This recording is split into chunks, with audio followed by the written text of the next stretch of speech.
मेरे भाइयों, मेरे साथियों, आज मैं आपको ये बताने जा रहा हूँ कि जो अच्छे लोग होते हैं, जो भगत लोग होते हैं, उनको हारी बीमारी ज़्यादा आती है और परेशानियाँ ज़्यादा आती हैं। और जो क्रूर लोग होते हैं उनको हारी बीमारी भी कम आती है और वो खुश रहते हैं। इसका कारण क्या है? पहला कारण तो ये है कि जो लोग भक्ति भाव में ध्यान रखते हैं उनको उनके द्वारा किए गए छोटे मोटे पाप, जैसे पैर के नीचे आके कोई कीड़ी मर जाना या और अनजाने में कोई पाप हो जाना, वो सारे उनको इसी जन्म में भुगतने होते हैं। ऊपर उनका कोई रजिस्टर नहीं लगा होता। एक बात तो ये।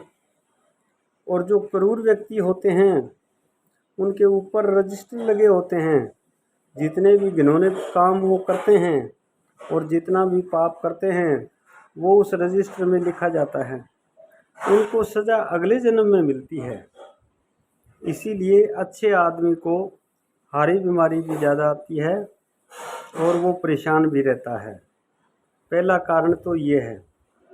दूसरा कारण ये है कि भगवान जो करता है वो अच्छे के लिए ही करता है।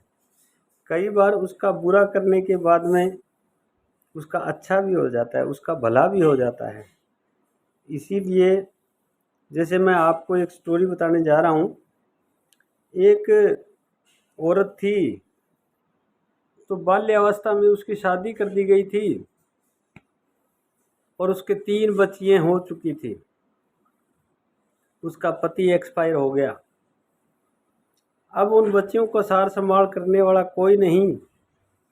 दूसरा, वो कोई काम नहीं कर सकती क्योंकि समाज की तानाशाही से भी उसको डरना पड़ता था।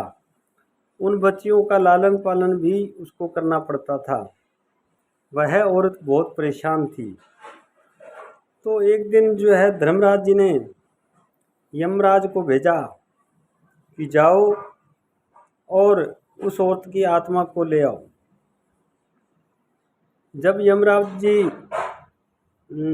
उसके घर आते हैं, यमदूत जब उसके घर आते हैं तो आकर के क्या दृश्य देखते हैं कि वह औरत अचेत अवस्था में पड़ी हुई है और उसकी 3 बच्चियां हैं जो बिलक रही हैं। उसको संभालने वाला कोई नहीं है। तो यमदूत जो है इस चीज़ को देख करके बहुत ज़्यादा परेशान हो जाता है और उसके दिल के अंदर दया आ जाती है।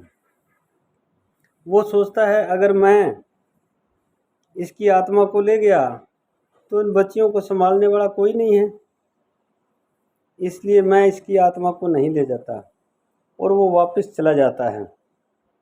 जब वह वापस जाता है तो धर्मराज जी पूछते हैं, भाई तेरे को भेजा था कि उस औरत की आत्मा को लेके आना है, तो खाली हाथ कैसे आ गया?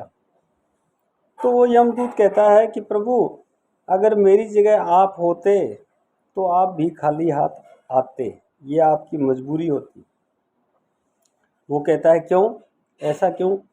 क्या वो औरत जो है अकेली थी, उसका पति था नहीं और 3 छोटी छोटी बच्चियां जो हैं वो बिलक रही थी। तो मैंने सोचा अगर इसकी आत्मा को मैं ले जाऊंगा तो ये बच्चियां अकेली रह जाएंगी, तो फिर इनकी सार संभाल कौन करेगा, इसलिए मैंने उसको बख्श दिया और मैं खाली हाथ वापस आ गया। धर्मराज जी कहते हैं कि आपने विधि का विधान बदल दिया। आप कौन होते हो?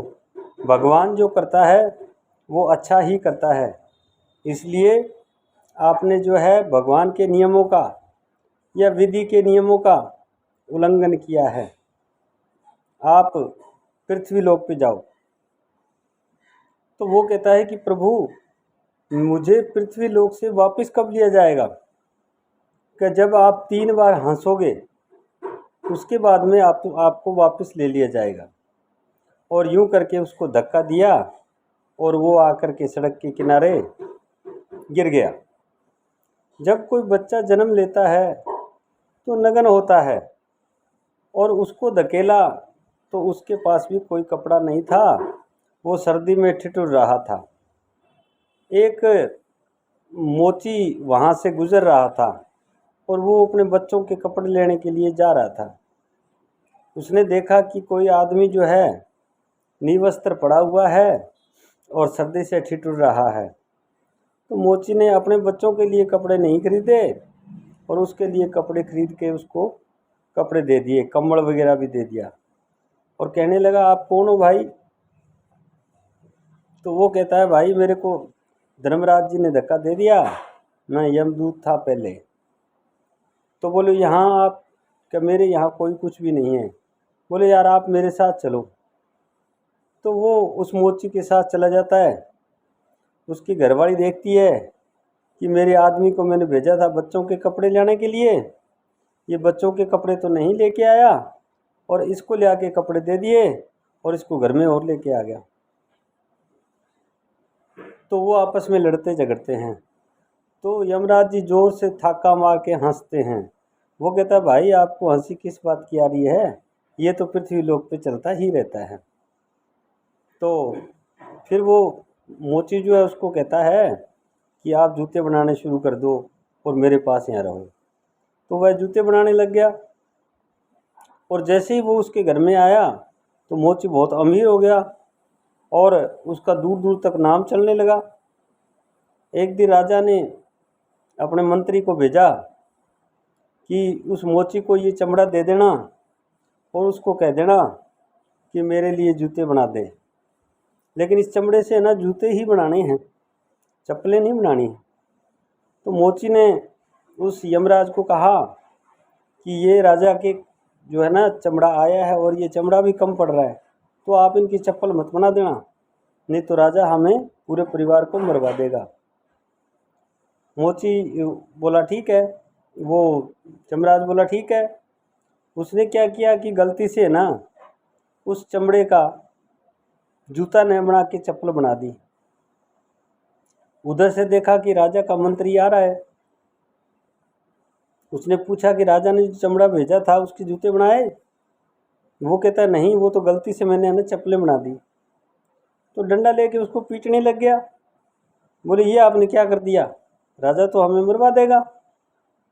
तो मंत्री राजा का आता है और आके कहता है कि कल मैं आपको चमड़ा दे के गया था, उस चमड़े से ना जूते नहीं बनाने, उस चमड़े के चप्पल बनाने हैं, क्योंकि राजा स्वर्गवास हो गया है और हमारा ये नियम है कि जो मर जाता है उसको चप्पल पहन करके भेजा जाता है, इसलिए उसके जो है ना आप चप्पलें बना देना।